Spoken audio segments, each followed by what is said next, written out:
Row after row of black caps fill the Southern New Hampshire University auditorium.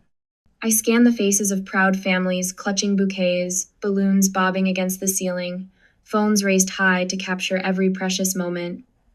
3 empty seats mock me from the 4th row reserved, but abandoned. My phone vibrates. The group text from Mom glows on the screen. Sorry, honey. You know how Uncle Mike gets about Super Bowl Sunday? Been hosting for 20 years. We'll celebrate next weekend, Axo. I click the screen dark, fingers trembling. 6 years of night classes flash through my mind. Double shifts at the insurance company. Dinner from vending machines. Every invitation declined because I had to study. Every holiday worked so someone else could be with their family. The reliable Toyota I sold to pay for my final semester. The health insurance I canceled to cover books. Lauren Elizabeth Summers. My row stands. The dean's voice echoes through the sound system as I walk toward the stage.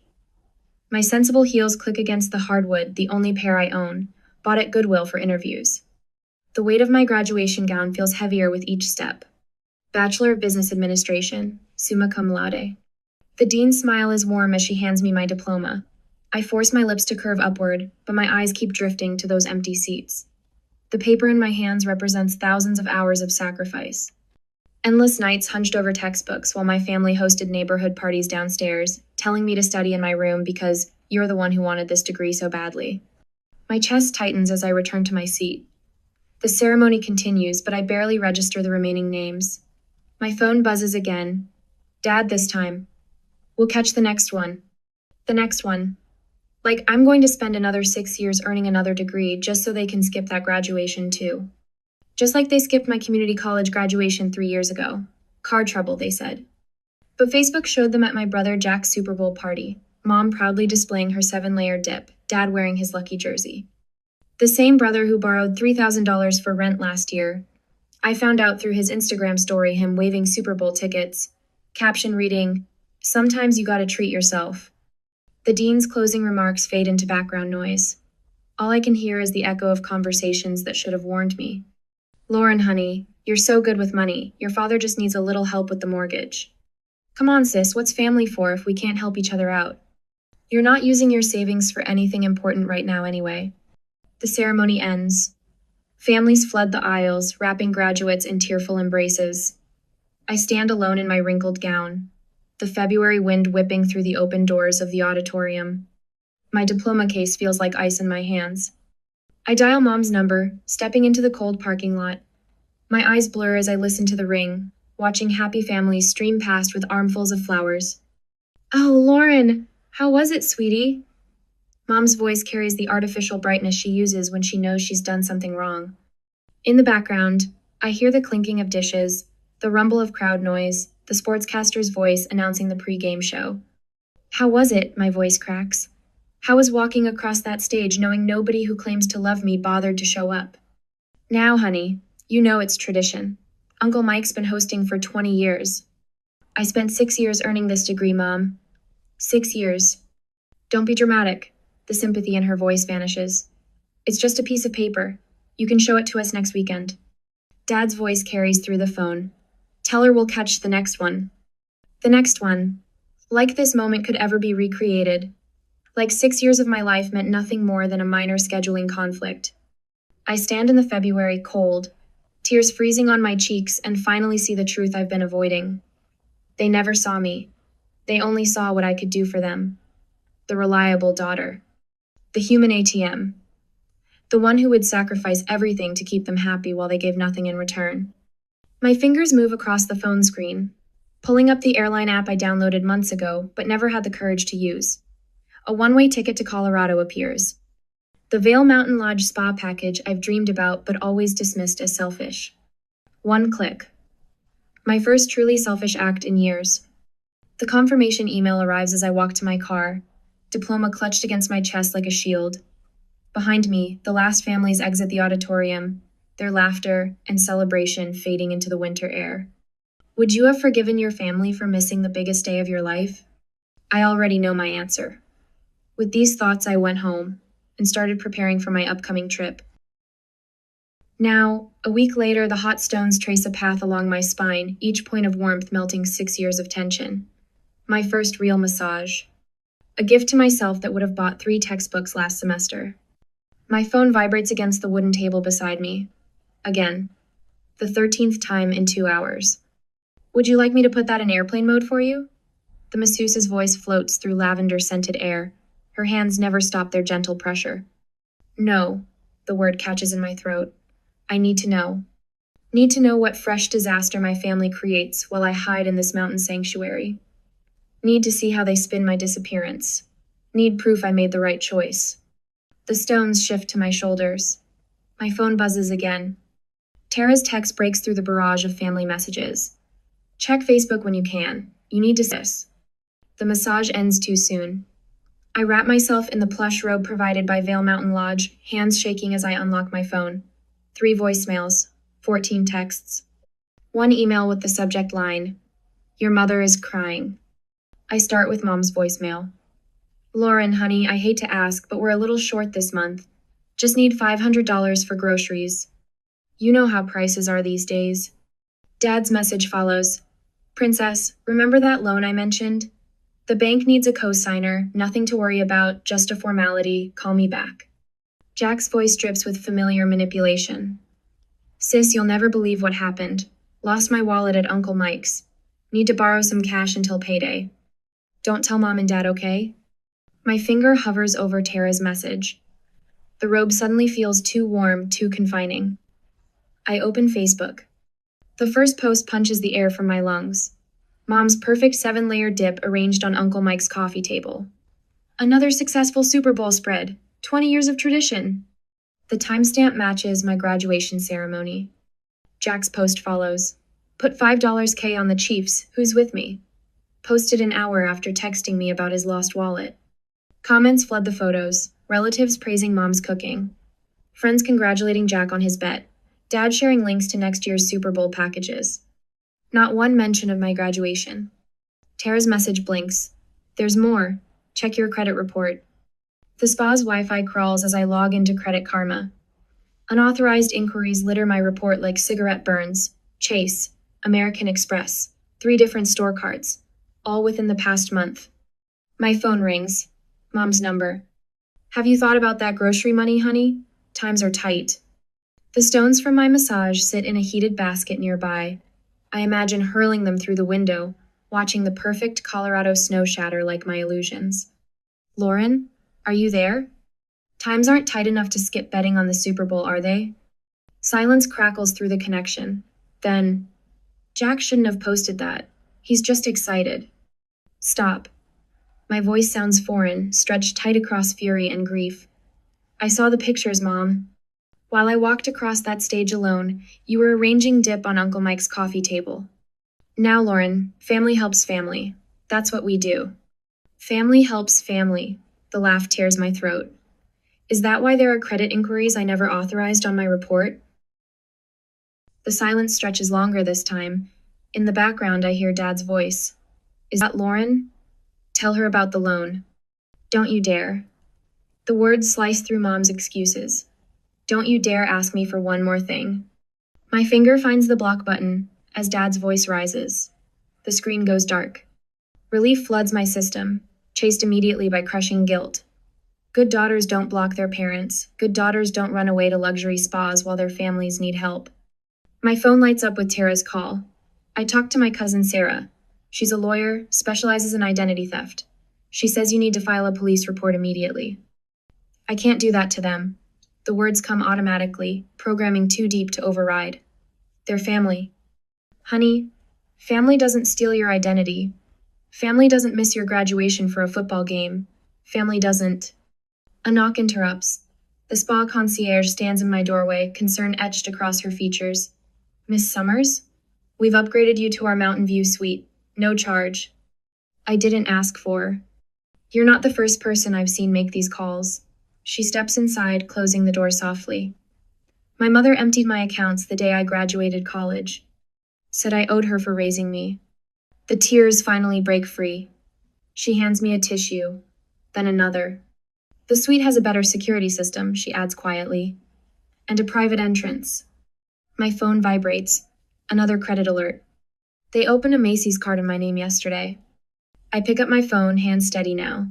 Tara? Give me Sarah's number, and the name of a good accountant. The mountain snow falls outside my window, each flake a promise of fresh starts, of boundaries sharp as February frost, of a life where love doesn't require sacrifice, a life where I'm finally free. My phone buzzes one last time before I block Jack's number. His message glows like a warning. You're selfish if you won't help Dad out, after everything they've done for you. Everything they've done for me. Like missing my graduation to watch football. Like stealing my identity while I earned my degree. Like teaching me that love means giving until you break. I text Tara back. I'm ready. Call Sarah. When does family loyalty become self-destruction? I already know my answer. After the vacation was over, I came back to my apartment, met with Sarah and Tara, and prepared the necessary documents to fight my family. They need to learn boundaries once and for all. A whole month has passed that way. Now, on a Thursday night, the banging on my apartment door jolts me awake at 3 a.m. Through the peephole, Dad's red face fills my mind. Mom hovers behind him, wringing her hands in that way she does when she wants something. Jack leans against the hallway wall, arms crossed, watching the show. I step back from the door, phone already in hand. The landlord's number rings twice. Miss Thompson? I'm so sorry to bother you this late, but your family is here claiming they need emergency access to retrieve their property. My laugh comes out harsh. Their property? Everything I own I bought myself, with the money they borrowed and never paid back. Should I call the police? I watch Dad pound the door again. The wood frame shudders. Yes, please. My phone lights up with Mom's latest voicemail. I tap play, setting it on speaker while I pack. Lauren, honey, how could you do this to us? After all we've done for you. Her voice breaks with practiced perfection. I've heard this performance before. When she needed money for the roof, that never got fixed. When Jack needed bail money, that bought Super Bowl tickets. When Dad's business was struggling, while he gambled away his savings. The next message plays automatically. Dad's voice booms through the speaker. I'll tell everyone what kind of daughter you really are. Ungrateful, selfish. After we sacrificed everything. I delete the rest without listening. My hands shake as I dial the number Tara's lawyer cousin gave me. He picks up after 3 rings. Financial abuse documentation?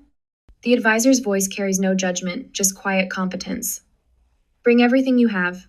Bank statements, loan documents, any texts or emails showing patterns of manipulation.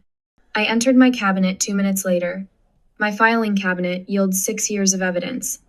Every emergency loan, every guilt, inducing request, every promise of repayment broken. The stack grows higher on my kitchen table while red and blue lights flash through my window. The police arrive as Jack starts his performance. Sis, come on, open up. We're worried about you. Their voices fade as officers escort them away.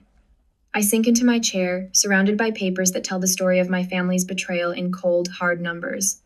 But I won't give up. I rearrange the documents and put them into a bag. They are proof of what my family has done to me all these years. I was ready to meet my lawyer early in the morning. Morning brings clarity and steel into my spine. The lawyer's office smells of leather and authority. My documentation spreads across his mahogany desk like battle plans. Identity theft. He taps the credit report showing cards opened in my name.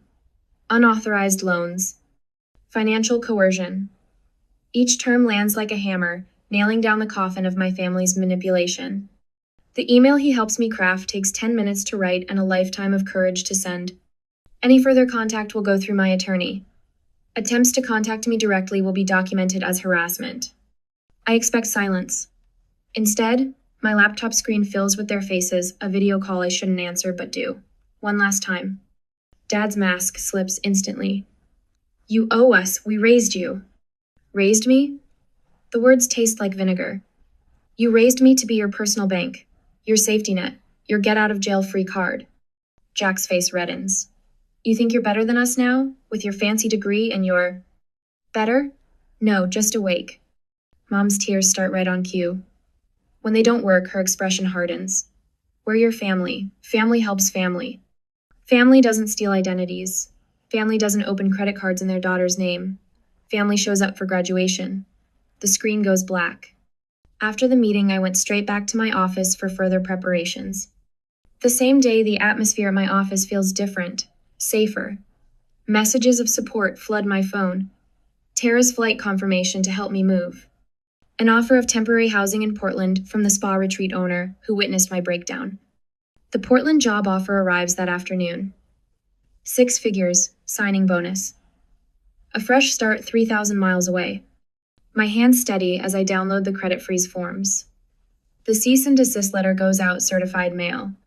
Each signature feels like breaking a chain. I stand at my office window, watching the sunlight paint the sky in colors of possibility. For the first time in my life, the weight of family obligation lifts from my shoulders. The air tastes different, lighter, sweeter. My phone buzzes. Unknown number. I silence it without checking. Next to me, on the desk, Portland contracts wait for my signature. Behind me, the wall calendar shows the end of March marked with red X's, counting down the days until my new life begins. The question echoes in my mind as I sign my name. How much is your peace of mind worth? Everything, it turns out, everything. 2 weeks later, I am moving out. The cardboard box scrapes against my apartment floor as I slide it toward the door. My entire life in Hartford fits into 12 boxes, each labeled in precise black Sharpie. The movers arrive in 20 minutes. My phone hasn't rung in 3 days, the longest silence from my family since I blocked their numbers. I touch the diploma hanging on my wall, tracing the gold embossing one last time before wrapping it in bubble wrap. The frame cost 2 weeks of grocery money, but seeing my achievement properly displayed instead of stuffed in a drawer helped me sleep at night. A knock at the door sends my heart racing until I hear Tara's voice. Lauren? You decent? She stands in the hallway holding 2 paper coffee cups, her silver hair swept into her signature messy bun. Brought you real coffee. None of that vending machine sludge you usually drink. You're a lifesaver. The rich aroma of French roast fills my nostrils as I take a sip. The movers come at 9. I know. Tara sets her cup down and surveys my apartment. You really did it. You're really leaving. Portland's waiting. The words still feel strange on my tongue. 2 weeks ago, I accepted the department manager position at Western Insurance's Oregon office, double my current salary. Full benefits. A signing bonus that covered first and last month's rent on a downtown apartment. My phone buzzes. Another email from Dad's lawyer demanding a response to their reasonable request for family reconciliation. I delete it without reading. They hired a private investigator, Tara says, watching my face. Jackie from accounting saw him asking questions in the break room yesterday. A laugh bubbles up from my chest, surprising us both. Let them waste their money. By tonight I'll be gone. The movers arrive exactly on time. I watch them load my life into their truck, each box a brick in the wall I'm building between my past and future. My neighbor Mrs. Chen waves from her balcony. She thinks I'm moving for a promotion. She doesn't know about the cease and desist letter in my desk drawer, or the police report documenting years of financial abuse. My LinkedIn post about graduating despite family sabotage went viral last week. 300,000 views, thousands of comments from other survivors, job offers from across the country. Dad's gambling debts exposed in the comments when his bookie's wife recognized our story. Brother Jack's embezzlement from Uncle Mike's construction company revealed by a former employee. The professional community that ignored my family's social media smear campaign embraced me instead. Women in finance, corporate mentors, survivors of financial abuse who recognized their own stories in mine. Thoughts take me to my new apartment in Portland, waiting above the city lights, secured through my future coworker Amanda's real estate connections. The women's professional network there already added me to their leadership committee. My therapist connected me with a support group that meets Tuesday nights. Miss Summers, the head mover, brought me back to reality. He holds out a clipboard. Just need your signature here. I sign my name with steady hands. Through the window, I watch them load the last box, the one containing my mother's china. The set she promised would be mine when I married, then sold at a yard sale to cover Jack's gambling debts. I found identical pieces at estate sales, slowly rebuilding what was stolen. My phone lights up with a text from Amanda in Portland. Office is ready. Team can't wait to meet you Monday. The promotion blindsided my family. Department manager at 30. The position Dad always claimed I'd never qualify for without his connections. The job Jack expected would be his once he put in his time. Tara helps me do one final sweep of the apartment. Under the sink, I find Jack's old baseball trophy, one he threw at my door the night I refused to co-sign his car loan. The glass vase shattered, leaving the golden player eternally pitching to no one. Want to keep it? Tara asks. I drop it in the trash. The hollow thunk echoes through the empty apartment. My phone buzzes again. Uncle Mike's name appears the first family member to contact me directly since the restraining order. Lauren. His voice sounds older than I remember. I saw your post, about graduation day, about the Super Bowl. Uncle Mike. 20 years I hosted that party. 20 years your father used my house to place bets with his bookie buddies. Your brother stealing from my company to cover his losses. He pauses. I'm shutting down the party. Permanently. And I'm pressing charges against Jack. Tears blur my vision as I thank him and end the call. Outside, the moving truck rumbles life. Ready? Tara holds out my coat. I take one last look at the apartment where I spent 6 years studying, dreaming, surviving. The mark on the wall where my diploma hung. The window where I watched so many sunrises, cramming for exams. I'm ready. The door clicks shut behind us. In my pocket, my phone vibrates with another blocked call from my mother. I silence it without looking. Tara drives me to the airport, hugging me tight at security. Show them what you're made of, boss lady. We part and I fly towards my new life. 6 hours later, I stand in my new apartment, watching Portland's lights twinkle through floor-to-ceiling windows. The moving truck arrives tomorrow. Tonight, I have only what fits in my suitcase me diploma, my laptop, and my future. My phone chimes with a calendar reminder. First therapy appointment next week. Dr. Richardson specializes in family trauma and financial abuse. She already helped me draft boundaries for my new life. No contact with family members who participated in financial exploitation. No lending money without a formal contract. No accepting guilt trips or emotional manipulation. No compromising my peace for others' comfort. A text from my new team lights up my phone. Welcome dinner tomorrow night. We're your Portland family now. Family. The word sits differently in my chest now. Lighter. Chosen instead of inherited. Built on respect instead of obligation. I unzip my suitcase and pull out my diploma. Tomorrow I'll hang it in my office, where everyone can see it, where no one will question my right to display it. Where success isn't a betrayal, and ambition isn't a sin. The city lights shimmer like stars fall into earth. Somewhere below, my new life waits. My peace, my power, my truth. I am Lauren Elizabeth Summers, department manager, survivor, warrior. And I am finally, completely free. Freedom, though, isn't the end, it's the beginning of everything I had to rebuild. The next 6 years taught me how to lead without apology, to own my voice in rooms that once silenced me. Step by step, I transformed from the woman who escaped into the one who inspires. Now, 6 months later, they show up again. Security guard John Martinez spots them first. His hand touches my elbow as I prepare to take the stage at the Pacific Northwest Business Leaders Conference. Miss Summers, your family is in the lobby. The words hit like ice water. 300 professionals fill the ballroom, waiting for my keynote on financial independence. My hands tremble as I smooth my blazer, the Emerald St. John I treated myself to after the promotion. They won't get past the doors, John promises. But they do. Dad bursts through just as I reach the podium. His suit hangs loose on his frame, his eyes wild. Jack trails behind, phone raised to record whatever scene they plan to create. Mom clutches her chest, wobbling in practiced distress. That's our daughter, Dad's voice booms across the silent room. She abandoned us, left us to rot while she got rich. I grip the podium. The teleprompter blinks, waiting. 300 faces turn toward the commotion. Our Lauren, Mom wails, breaking her poor mother's heart. The audience murmurs. Phones emerge. My career flashes before my eyes, everything I've built in Portland crumbling under the weight of viral family drama. But something shifts inside me. Therapy. 2 promotions. A restraining order they apparently ignored. I am not that scared girl in the graduation parking lot anymore. Security. I say into the microphone, my voice steady. Please remove these people. They are in violation of a court order. Jack steps forward, phone still recording. We'll sue you for abandonment. For elder abuse, tell them how you left mom to suffer. A laugh bubbles up genuine, unexpected. Mom's 58, Jack. And those Instagram posts from her tennis tournament last week suggest she's suffering just fine.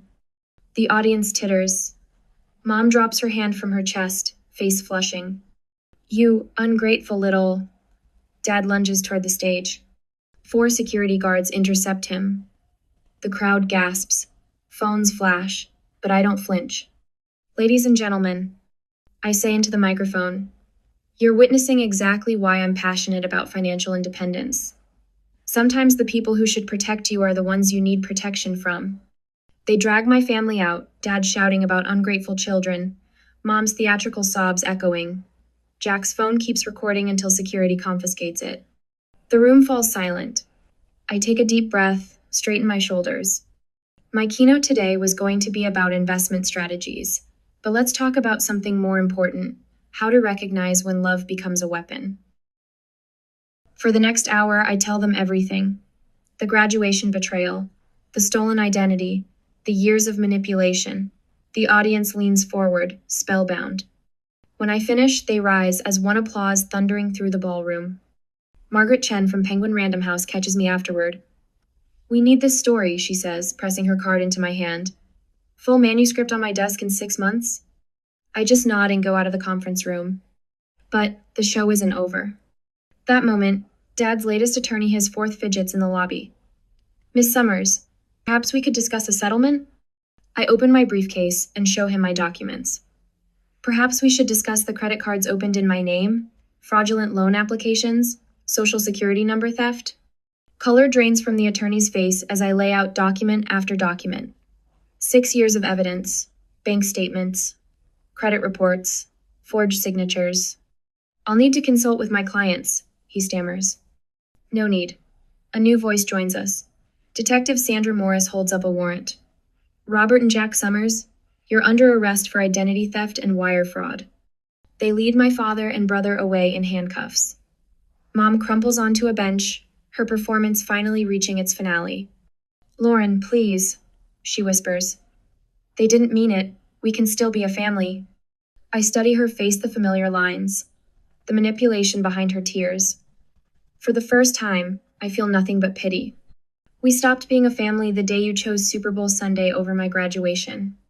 I just took time to accept it. My mother says nothing, follows them to the police while I go home to prepare for endless meetings and documents for the new clients. A whole week passes in a rash. However, the following Friday afternoon, I will meet my family in the courtroom. The judge will see you now, my lawyer announces. Inside the courtroom, justice arrives in black and white. The restraining order becomes permanent. Dad and Jack's charges multiply as evidence mounts. The judge's gavel echoes like freedom. Uncle Mike arrives as we exit the Super Bowl party host himself. His face is granite as he faces my mother. 20 years of hosting, he says, and you use my parties to cover up stealing from your own daughter? The family's done with you, Pat. All of us. Mom's mask cracks. Real tears now. But I don't stay to watch them fall. Outside, Portland's rain washes the courthouse steps. My phone buzzes with messages colleagues offering support. Margaret checking on the book deal. Tara sending heart emojis. A text from Uncle Mike. Proud of you, kiddo. Wish I'd known sooner. I click the phone dark, remembering another rainy day, another phone full of excuses. The frightened girl in the graduation parking lot feels like a stranger now. The courthouse doors open behind me. Detective Morris emerges with evidence boxes. You okay? She asks. I tilt my face to the rain. You know what? For the first time in my life, I really am. The investigation will take months. The headlines will fade. The book will find its audience, but none of that matters right now. I am Lauren Elizabeth Summers. I am free. The rain continues to fall, washing away the last chains of obligation, leaving only truth behind. When forgiveness becomes enabling, the bravest love is letting go. I am just sorry I needed 6 long years to realize it. At the present, the Portland spring rain taps against my office window. 6 years of change spread across the walls and frames photos, certificates, newspaper clippings. My original business degree hangs in the center, those empty auditorium seats captured forever in a snapshot below it. Next to that, a packed conference hall from last month's keynote speech. My reflection watches me from the glass, shoulders straight, chin high. The door opens. Sarah, my newest mentee, clutches a thick folder to her chest.